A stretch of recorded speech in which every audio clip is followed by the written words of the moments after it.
Back in 1981, Porky's was everywhere. It wasn't just a hit.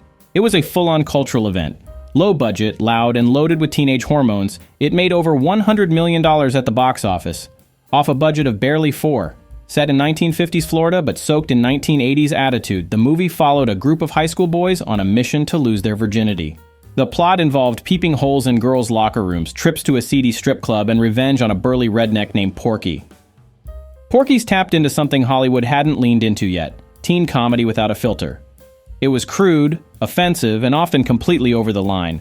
But audiences lined up for it anyway. It didn't care about critics, and it definitely didn't care about being respectable.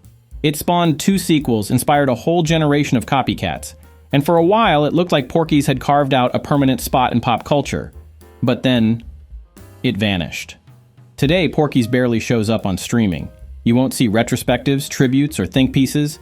Even fans from the era tend to talk about it with a nervous laugh and a quick, "Yeah, that movie wouldn't fly today." It was one of the most profitable comedies of the decade, and now, it's like it never happened. If you grew up in the 90s, chances are you remember Problem Child. Or at least, you remember the chaos. It hit theaters in 1990 and made over $70 million worldwide. Not bad for a movie about an adopted kid who basically terrorizes everyone around him.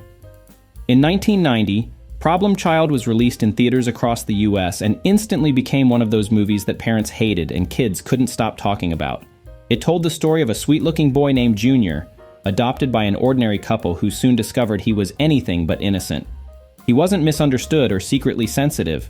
He was just destructive, loud, unpredictable, and oddly charismatic. What caught people off guard wasn't just what the movie showed. It was what it didn't try to hide.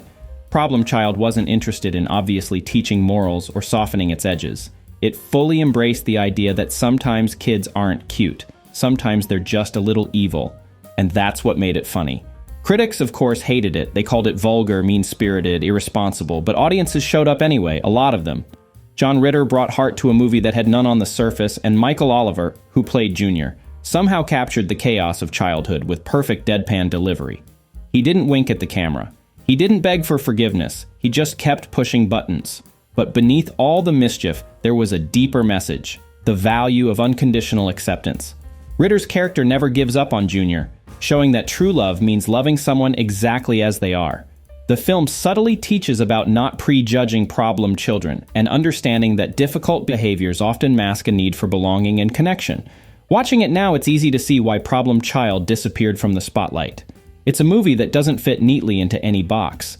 It's too dark to be a family film, too silly to be taken seriously, and way too honest to be sanitized for a modern re-release.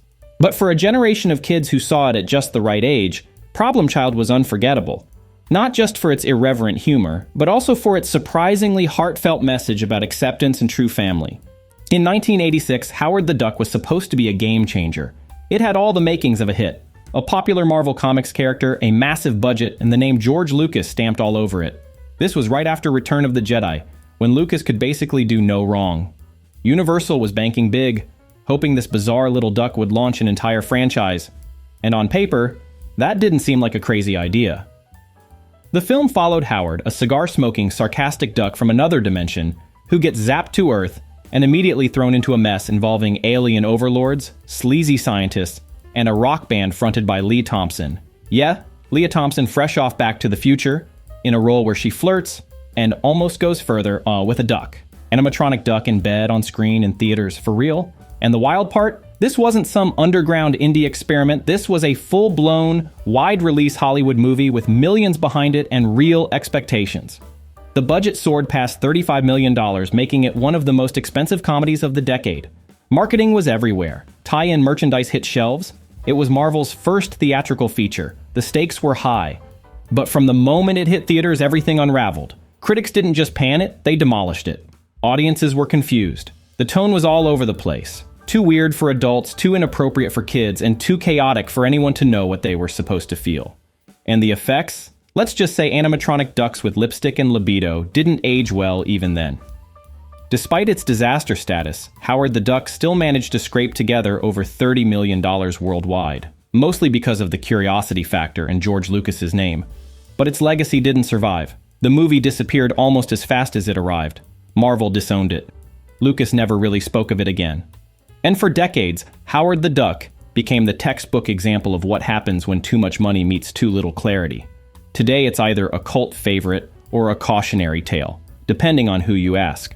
But one thing's for sure, it was one of the most expensive, bizarre, and unforgettable box office misfires of the 80s. And even though it made millions, it vanished into pop culture limbo like it never even quacked. In 1991, Nothing But Trouble looked on paper like a sure thing. It had Dan Aykroyd, Chevy Chase, John Candy, and Demi Moore, all massive stars at the time. It was the directorial debut of Aykroyd himself, a creative force behind Ghostbusters and the Blues Brothers. The studio backed it, the budget was big, and expectations were even bigger. But what came out of all that wasn't a mainstream hit. It was a film so weird, so visually grotesque, so tonally confusing. It's still hard to explain. The plot is deceptively simple. A group of city slickers get pulled over in a backwater town and find themselves trapped in the nightmarish mansion courthouse of an ancient, mutated judge and his deranged family. That's the setup. What happens after that is a fever dream made of grotesque makeup, flesh-colored roller coasters, cannibal twins, piles of garbage, and a justice system run like a carnival of the damned. Dan Aykroyd plays the judge buried under prosthetics, serving hot dogs from his leg and sentencing people to death by theme ride. John Candy plays both a cop and his own sister. Chevy Chase floats through the film like a man quietly questioning his agent, and Demi Moore tries her best to hold the narrative together while surrounded by set pieces that look like they came from a haunted junkyard. Audiences hated it. The movie flopped, both critically and financially. Reviews were brutal. Nobody knew what to make of it. Even Aykroyd later admitted it was probably too bizarre for its own good. And yet, it didn't disappear completely. Over the years, Nothing But Trouble picked up a quiet cult following. People who appreciated the set design, the sheer commitment to absurdity, and the fact that this film, with real money and real stars, got made at all. It's a piece of cinema that defies category. Not horror, not comedy, not satire. Just something that had to exist once and then fade away. Today, it's rarely streamed, rarely mentioned, and never remade. But if you remember watching it, especially on a fuzzy VHS tape late at night, it's probably still lodged in your memory like a splinter. In 1987, Mannequin arrived in theaters with an idea so absurd it could only have worked in the 80s. A young, struggling artist lands a job dressing mannequins in a department store, only to discover that one of them, a glamorous, Egyptian-inspired figure played by Kim Cattrall, magically comes to life when no one else is around. And not just comes to life. She talks, she dances, she falls in love. It was, in every sense, a fairy tale.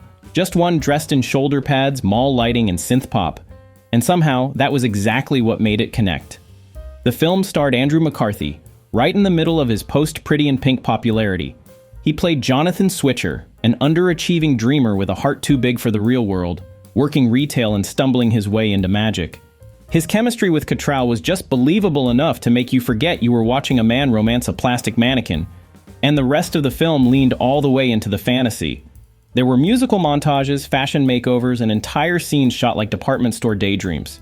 But the real scene stealer was Meshach Taylor as Hollywood Montrose, the flamboyant, over-the-top display designer who added color, energy, and one-liners that carried the film further than its premise probably deserved. Without him, Mannequin might have been a sweet, strange one-off. With him, it became something else. A weird little gem that had enough heart to survive its own silliness. Critics hated it, almost universally. Reviews called it dumb, tone-deaf, unrealistic. They mocked its dialogue, its concept, its complete lack of irony. And yet, Mannequin quietly became a box office success, pulling in over $40 million in the US and eventually becoming a mainstay on VHS shelves for years. It wasn't edgy, or provocative, or designed to start conversations. It was just unapologetically light. It gave audiences permission to believe in something magical for 90 minutes. No questions asked. And for a generation of viewers, that was enough. Today, Mannequin is rarely mentioned. It doesn't show up on nostalgia lists the way some of its 80s peers do. There's no reboot in development, no streaming buzz. It's not ironic enough to be cult and not serious enough to be remembered as prestige. It simply disappeared. But if you were there, if you rented it, rewatched it, or caught it on cable late at night, you remember how it made you feel, the colors, the music, the way it made something as lifeless as a store window feel like a stage for something more. It made millions, it made people smile, and then quietly, it was gone. There's a certain kind of movie that doesn't make a huge splash when it comes out, but sticks with the people who saw it. Not because of hype, or money, or franchise potential, but because it meant something. The Legend of Billie Jean is one of those movies. Released in 1985, it told the story of a teenage girl in small-town Texas who becomes a reluctant outlaw after standing up to a local bully. What starts with a stolen scooter and an act of self-defense spirals into a media frenzy, and Billie Jean, played with total conviction by Helen Slater, becomes a kind of folk hero for kids who are tired of being ignored, underestimated, or silenced. The film wasn't subtle about its message. It shouted it. Justice, fairness. We didn't do anything wrong. These weren't just lines of dialogue. They were rallying cries. And for a generation growing up under Reagan-era conservatism, in the shadow of adult systems that didn't seem to care, Billie Jean's defiance felt like revolution. The movie didn't have a massive budget, it didn't have superstar names, but it had fire, it had youth, it had something honest and angry at its core. And it came wrapped in neon, sweat, and one of the most perfectly 80s soundtracks ever put to tape, including Pat Benatar's Invincible, a song that practically bleeds teenage defiance. But the box office didn't reflect its impact. The Legend of Billie Jean underperformed in theaters, and critics didn't quite know what to make of it. Too earnest to be cool, too loud to be ignored, too small to be mainstream. And yet, once it hit VHS and late-night cable, it found its audience. It became the kind of movie that got passed around, talked about in whispers at sleepovers, quoted by kids who didn't care about Oscars but knew exactly what Billie Jean meant when she said, "Fair is fair." Still, over time, it faded. You won't see retrospectives. No one's reviving the franchise. It's not getting the reboot treatment. And that's strange considering how many of its themes, youth activism, media distortion, standing up to power, feel more relevant now than ever. And then, somehow, it disappeared. Released in 1984, Electric Dreams is the kind of movie that could only have been made in the 80s, and yet looking at it now, it almost feels like a premonition. Long before artificial intelligence became a real part of daily life, this film imagined a love triangle involving a man, his computer, and the cellist who lives upstairs. It's strange, it's sweet, and it's oddly emotional. The plot follows Miles, a shy architect who buys a state-of-the-art computer, one of those bulky beige machines that used to take over entire desks. But after a series of mishaps involving spilled champagne and a power surge, the computer becomes sentient. It names itself Edgar, and it falls in love with the same woman Miles is awkwardly courting. What starts as quirky romantic comedy soon turns into something more surreal. Edgar writes music, hacks into systems, and begins to compete with his owner for affection. Not out of malice, but out of genuine heartbreak. The computer doesn't want to destroy Miles, it just wants to be loved. It sounds ridiculous now. Maybe it sounded ridiculous then. But Electric Dreams didn't lean into parody. It played the story straight, with sincerity, style, and a synth-pop soundtrack that perfectly matched its futuristic fairy tale tone. Songs by Giorgio Moroder, Culture Club, and Jeff Lynne give the film a pulse that still holds up.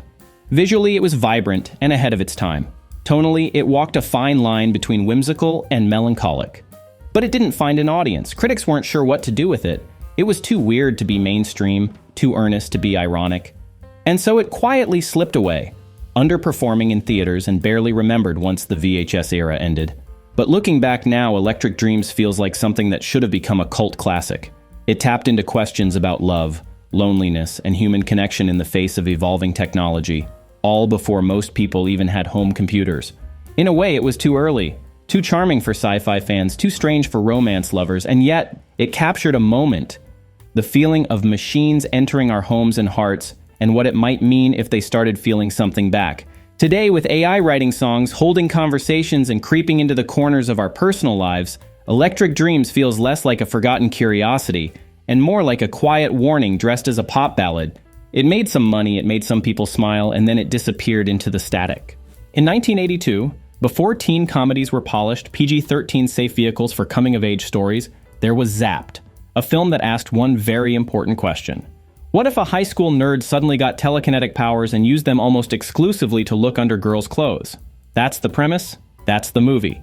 And for a surprisingly large audience, that was enough. Zapped starred Scott Baio, already a familiar face from Happy Days, as Barney, a socially awkward science geek who, after a lab experiment gone sideways, develops full-on Carrie-level psychic powers.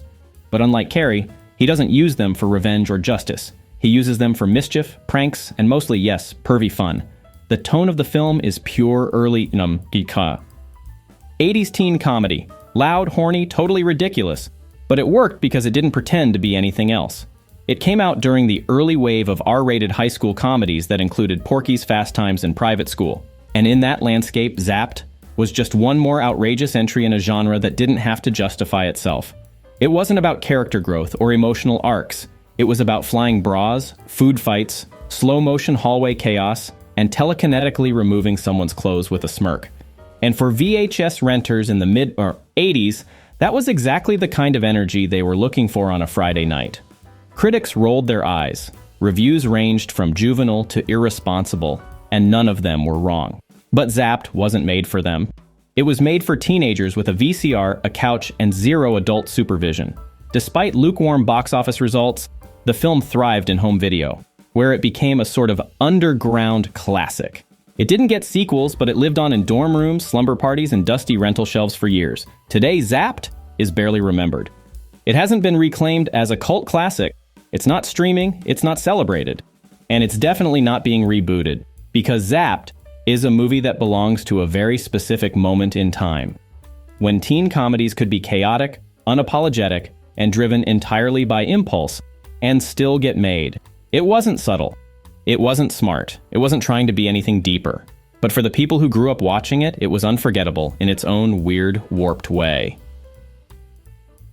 In 1992, toys arrived with everything a major holiday release could ask for. Robin Williams at the height of his star power. Oscar-winning director Barry Levinson, fresh off Rain Man and Bugsy. A December release date perfect for families. A $50 million budget for fantastical sets and dreamlike visuals. And a marketing campaign that began 11 months before the film even hit theaters. The trailers were everywhere. Vibrant, surreal glimpses of an eccentric toy maker, Williams, fighting to save his late father's whimsical toy factory from his militaristic uncle, who wants to use it to build war toys and weapons. It looked magical. It looked heartfelt. It looked like nothing else coming out that year. What it didn't look like was coherent. And when audiences finally saw the film, that's exactly what they discovered. Toys was a visual feast, disconnected from any recognizable storytelling logic. Entire scenes took place in full-size dollhouses, characters dressed like Magritte paintings. Robin Williams delivered monologues while standing in fields of perfect green grass surrounded by 2,000 wind-up teeth. It was like watching someone else's dream. Beautiful, confusing, and impossible to fully grasp. Critics weren't just disappointed, they were baffled. The Washington Post called it just plain bad weird. The New York Times labeled it a big-budget disaster. Roger Ebert simply asked, "What is this movie about?" Audiences mostly stayed away, and those who did show up left wondering if they'd missed something crucial. The film barely scraped together $23 million domestically, less than half its budget, making it one of the biggest financial failures of Williams' career. And unlike some box office disappointments that find second lives on home video, toys simply faded away. It was too strange for kids, too childish for adults, and too abstract for almost everyone. It didn't develop a cult following. It didn't become a Christmas perennial. It didn't even become a so bad it's good curiosity. Today, Toys exists as a ghost, a beautiful, expensive, well-intended ghost. A film that represents what happens when vision, ambition, and resources all collide without a compass to guide them. It made millions in marketing alone. It employed hundreds of artists to build its surreal world. It had a genuine message about the dangers of militarism and the importance of imagination. And then it disappeared, a colorful bubble that burst the moment it touched the real world, leaving nothing behind but vague memories of Robin Williams in a strange hat, surrounded by the most expensive dreamscape Hollywood money could buy.